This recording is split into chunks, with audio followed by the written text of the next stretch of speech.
balooya beekulumudde wa Hajji ennamba abantu abayitirivu abavudde mu buli kitundu. Abaganda bagamba ebule n'ebwe beeyiye wali abava e Sudaani abavaawa kwegamba mu nsi Mungu ayinza okulaga abantu ng'okyali mulamu aba abandikuwerekedde ng'ofudde oba abandikubeereddewo. Naye ntuuseeyo ku ssaawa 8 zennyini n'eddakiika 46 era nvuddeyo ssaawa nga zigenda mu 12. Hajji tunyumizza. Hajji olundabyeko afukamidde n'akaaba amaziga nga mayitirivu n'akuba omulanga. Hajji amaze eddakiika nga 5 ng'akaaba bukaabi. Hajji ayogedde ebigambo bino wammanga n'aŋŋamba nti nze ani asitula ggwe n'osituka okujja. N'agamba nti naye mu bulamu bw'ensi eno tojemberanga maama we ekintu kyaggaanye. Kuba mu nsi bantu batono nnyo abayinza okwagala okusinga maama we. Hajji ambuulidde yazaalibwa ennaku z'omwezi mmeka. Hajji wa 1972 si musajja mukadde nnyo. Wamaze okumbuulira ensonga ezo era n'akaaba. N'agamba Honorable, sikaaba nti olw'okuba nnyina amaziga mu kiwanga. Naye for the first time Hajji akaabye. N'abakuumi mu kkomera ne bakaaba. Hajji akaabye, abakuumi mu kkomera ne bakaaba ng'anyumya emboozi ye. Hajji musajja musuubuzi asuubulira Sudaani, e Burundi, e Rwanda n'ewalala. N'ebiseera ebisinga abadde atwala gaasi e Sudaani n'ebifaananako bwe bityo. Hajji mu bigambo byambuulidde aŋŋambye bw'ati. Mbibabuulire byonna. Mubuuziza Hajji njagala ombuulire amazima. Ddala ebigambibwa nti wakwata omwana bituufu? Hajji azzeemu n'atulika n'akaaba. N'agaa sandikaabye nti ekinkaabya kirina kye kigamba. Naye n'okumbuuza ekibuuzo ekyo kyokka mpulira obulamu bwange ng'omutima gunjokya gukkakana guggwawo.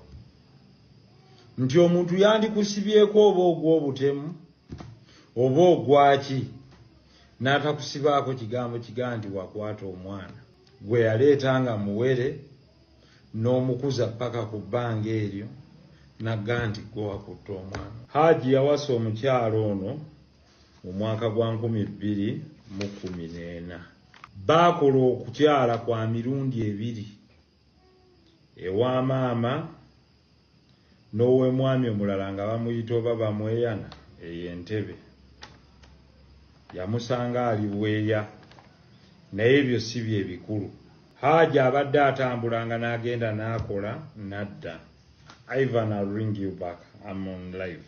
Abadde atambula n'agenda nga n'akola nadda. Nga okulinga okusooka okwawukana n'omukyalo ono okwaliwo obutakkaanya kwatandika mu 2017. Nga omwaka gwa 2017 lwe yasooka okusanga okumanya nti waliwo omwami eyasulanga mu nnyumba ye nga taliiwo. Seeka ndi ku live stream nja kukubira neyanzi. Ndi ku live stream nja kukubira. Lwe yasooka okumanya nti eriyo omwami w'abadde tabeera asula mu maka ge bwe yakomawo n'asanga omukyala nga taliiwo. Kyava abuuza abaana ne bamugamba waliwo yagenze ne daddy omulala abadde asulawo. N'agenda abaana ne bamulaga n'engoye ze nga baazizingira mu kiveera ne baziteeka wansi w'ekitanda. Bwe batyo ne bamala ne baddamu ne batabagana wano ne wano, ebyo byabwe ng'abantu. Hajji yakwatibwa ng'akomyewo nga mu statement gye tulabyeko egamba nti omwana w'omukyala baamukwata mu mwezi gwa 5. Hajji yakomawo okuva e Sudaani mu mwezi gwa 6. Era n'ebiwandiiko nga biraga nti yafuluma n'abeera e Sudaani n'akomawo mu mwezi gwa 6 nga ne records za immigration ziraga ebintu ebyo byonna. Even on the purported date nga taliiwo. era kigambibwa nti mbu waŋŋambye. Abantu bamugamba nti wootabadde emyezi gino gyonna ng'omwami omulala yasula mu maka ago era yagabeeramu yatambula n'omukyalo. Hajji bw'akomawo beebuzaabuza agenda anoonya endagamuntu n'ebirala, sijja kubyogerako ebyabwe biri financial bye baali bakola. Agenda okutuuka ng'amannya mu Finance Trust Bank ge yalekayo ng'ayambako omukyalo ono okusasula looni nga gaakyuka dda nga Hajji takyali garanta wa looni eno ng'efunyeeko garanta nga ye Kazibwe. Era nga n'amannya ga mukyala we gakyuse nga kati ayitibwa Kazibwe. Kyava amubuuza, nakuleka ggwe Mwizerwa Zuula, wafuuse ddi Kazibwe? N'ebigambo bye yamuddamu sijja kubyogera kuba bya buntu byabo. N'amugamba nja kulaga, nja kukola buli kisoboka, ojja kutulaba. Hajji kyava agamba ng'okuva edda bwe yali akola nti nkuwa eki mu bulamu bwange ompe emirembe gyange. Omukyala kyava amugamba nti ojja kumpa ennyumba ey'Emutundwe ne $2,000,000. Nga bakwata Hajji bamuggalira ekajjansi. Bwe bamuggalira mu police cells yamalawo ennaku 5, ennate ekajjansi ennaku 8, ennateete ennaku 5, ewamu ennaku 13. By this alone, it is a violation of his rights. A violation of his rights as an accused person. Kubanga baamala ennaku zino zonna nga tebamutwalanga mu kkooti, nga tebalina musango gwe bamuvunaana. Ebirala ebimu lwaki sijja kubyogera kuba biririgo, era mujja kuwulira mu kkooti. You'll just feel mu cross examination. Abasinga bwe mulijja, I think you'll join the world in seeing injustice. Nga bamuleetera endagaano era nayo kweri ku fayiro emugamba nti atunze amaka ge ag'Emutundwe abeere ng'agaguzizza omukyalo ono ng'amuwadde ne $2,000,000. Nga tewali kigamba atunzizza, wabula talina kyataddeyo nti oli talina kyamuguze. Ebyo nabyo mujja biraba ku evidence eri mu kkooti. Hajji yaggyibwako omusaayi emirundi 2 ng'ali ennateete lwe yali ekajjansi. Okukakasa nti oba okukebererwa kw'omuwala oli nga bwe nabadde mbasomesa eggulo kutaalinga okufuna ekintu kye kimu n'okuba nti Hajji ye yamwebakako n'amulekako mu enkwansoze. Ekyo tujja kukibabuulira kubanga ezaali zaati zijja kubeera ku fayiro nga medical doctor amaze okuzireeta. Naye nze nga bwe mbagambye, Hajji ye atya Mungu we agambye buli omu ensi egenda kulaba amazima. Bwe ndiba nga yenze njagala bampanike buwanisi bye bibadde ebigambo bye. Tebakolanga kirala kyonna, ogwange bagusalanga ku olwo ne banteeka kalabba ne bampanika. Naye ne bwe ndiba mmaze okuvaayo, mbasaba bassebo ne bannyabo munnyambe tunoonye eyeebaka ku mwana oyo. Era omwana oyo afune kye tuyita justice. By'ebigambo bye. Hajji wabadde tabeera mu maka ge agabaddemu n'abaana abo, gaabeerangamu abasajja abalala abajjanga okugasulamu. Era abatuuze ku kitundu abamu beewaddeyo okurekodinga witness statements ku nsonga eyo.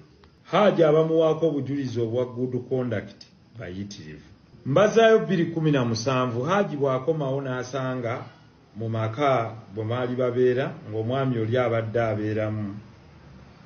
Omukyala yadduka mangu ku poliisi n'amuwaabira omusango gwa assault nti Hajji ayagala mukuba threatening violence nti era ne Hajji ayagala nakubba ttaka lye bwe yali amuzimbidde. Hajji ne bamukwata ne bamutwala e Kajjansi era omusango gwaggalwawo mu kkooti. Ekirungi Hajji ye ndowooza ng'ayagala nnyo okukuuma ekitiibwa kye ng'ono abusinga obuntu bulamu bwe. Meaning the woman understood how to torment her victim. Lawyer yagulimu mumanyi Nsubuga Kenneth mumanyi ne Bazirengedde bombi mbamanyi mu 2017 era bajja kutubuulira ebyaliwo mu kiseera ekyo. So ebyo nga bwe bifaanana we wagiramu erinnya ly'omwami Kazibwe ne byabadde akola ku maka g'omwakyalo w'omwami ono n'okutuusa okugamba omwami ono omukyalo ono n'amugamba nti Kazibwe yamugamba agenda mukukusiza abaana be abatwale mu Amerika. Era n'amugamba nti Nisha baali bamugyewo wiikisi 2 nga taliiwo omwami olwakomawo. So Nisha yamala omwezi mulamba nga taliiwo, omwami kwe kubuuza omwana aliwa. Omukyala kyava amugamba nti balina abaali baagala omukukusa bamutwale mu Amerika batubanja $600 si kakaaga $600. Omwami n'azisasula n'obujulizi weebuli era ajja kubwoleka kkooti. Omukyala ono yafumbira omwami ono ng'alina abaana 4. Ababiri ku baana be yajja nabo nga balwadde bwa bulwadde obw'olukonvuba era omwami nga yabajjanjaba kyatejjusa. Ne maka amalala gye yali yawasa era yasanga omukyalo oli alina abaana 3 n'amuzaalamu abaana 4 ng'oggyeko n'abaana b'abakulu be yali yazaala. Bonna be yasanga eri tewaliiwo ayogerako kigambo nti oba kitaabwe yali abakalasanyizaako oba okubakwata oba okubaako kya naye nga bonna ye yabakuza. Bamaze emyaka 9 n'ekigwamu. Babadde batambuza omwaka ogw'e10. Ebisigadde biri ligo. Olw'obutayagala kwasa nnyo bujulizi obugenda okulabika mu kkooti ku nsonga eziri ligo nkuume ebirala ebiŋŋambiddwa nga si byakyama wabula nga byankizo mu ntambuza y'omusango guno. Neeyamye okuguyimiriramu ng'omuntu nga looya wamu ne bapuliida abalala abatweyongeddeko abaakawerera ddala kumpi 18 nga kuliko abaami n'abakyala. Tujja kukola okunoonyereza nga tetulina jjinja lye tulesse lyevuunise wabula ne bwe kanaaba akasubi k'obujulizi tujja kaleeta. Obujulizi bwonna ku by'obufumbo weebuli nti baali bafumbo, mazima ddala kituufu baali bafumbo, era ne marriage certificate weeri era nga eriko n'amahare nga bwe baagogera aga Prado eyali erina omuweewo. Yamuwasa nga bagenze mu kwanjula ewa Hajji bamweyana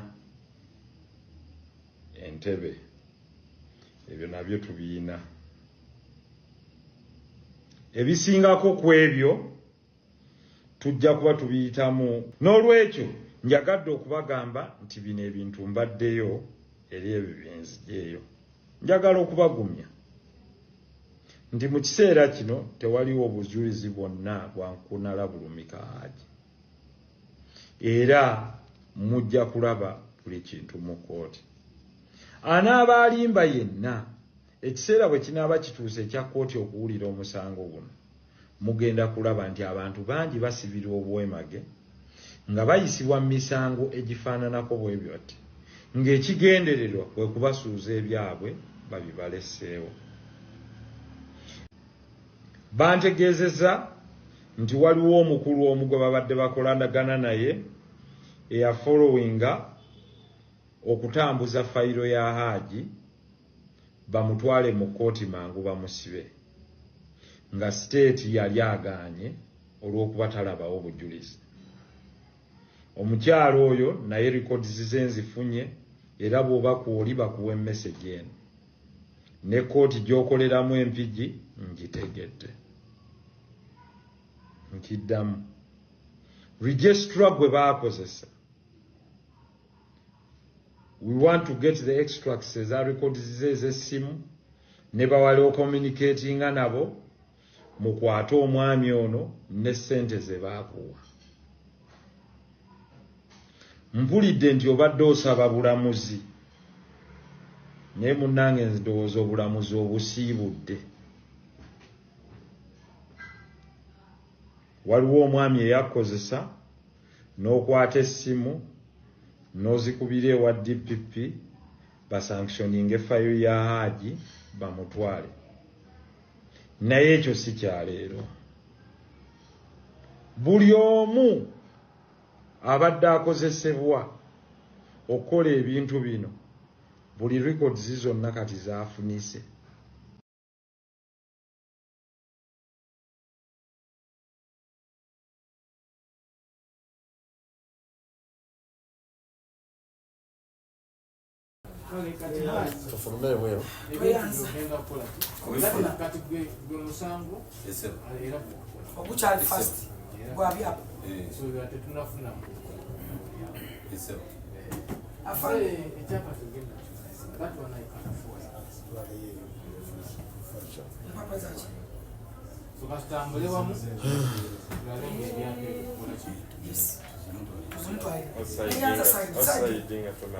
Kitegeeza nti wadde weetooloddwa abasajja ab'amawulire baba basabyeyo waakirika interview Saidi nze musabidde wano nenyingira ayogerera ne polisi wali waliwo ayogerera polisi Saidi mumuleke. Yes muzayi mulaba era nsanyusa mulaba